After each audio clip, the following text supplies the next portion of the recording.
Roses are red, violets are blue. I've made an incredible pavlova and I'm sharing it with you. Check it out.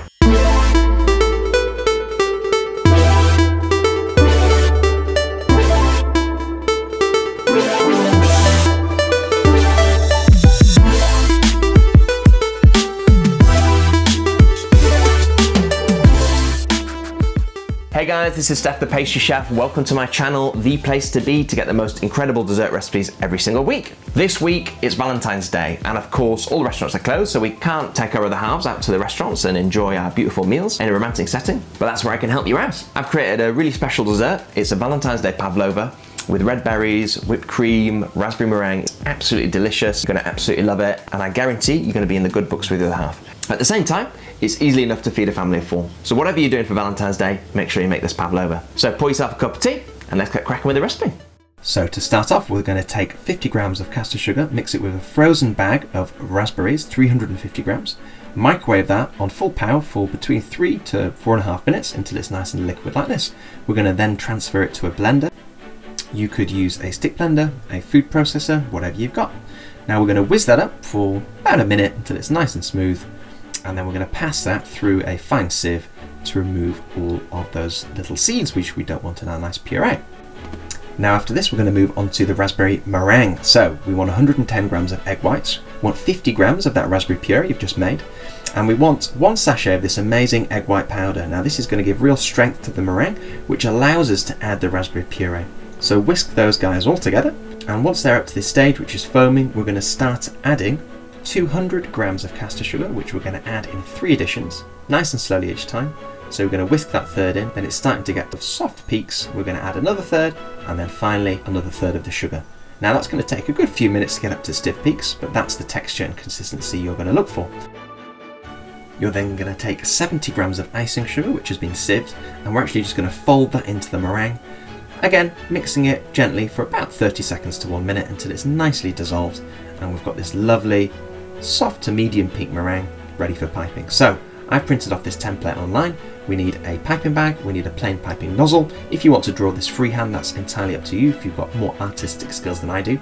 So we're going to take our piping bag, snip a little hole, and add our lovely meringue into the piping bag. Just try and ensure that there's no air bubbles or air pockets in there, which will not help us when we're piping. So we're going to attach the parchment paper to the tray so it doesn't blow around in the oven.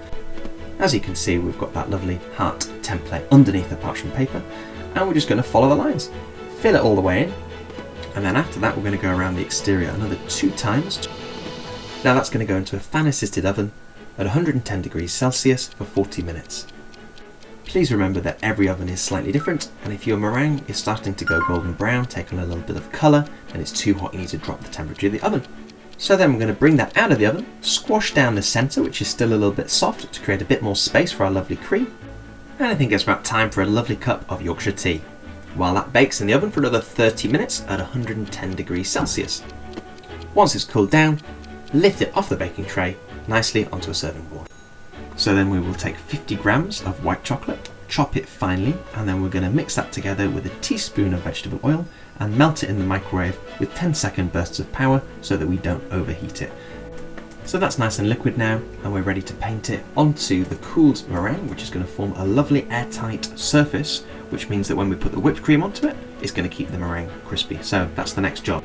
Take 350 grams of double or heavy cream, add 50 grams of your pre-prepared raspberry puree, 20 grams of caster sugar, and then we're going to whisk it all together until it reaches soft peaks. Now don't over whip this, you want it really nice, soft and creamy. Now we're going to spread that beautifully into the meringue, nice and generous.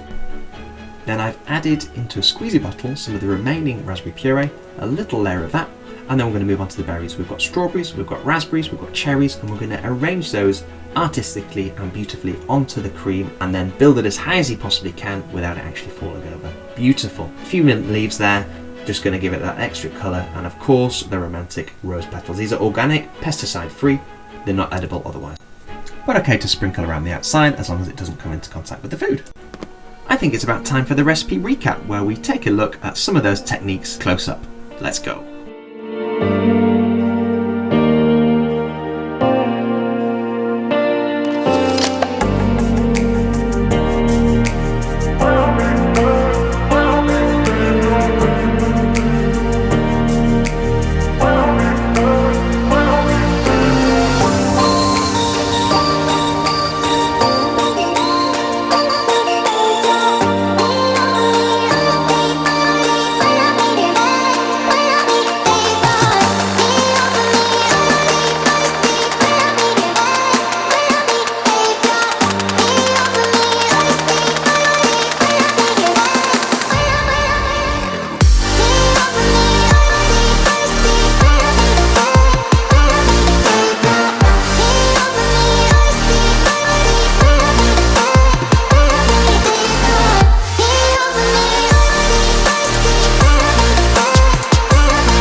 So there you go, guys, an absolutely delicious raspberry red fruit pavlova.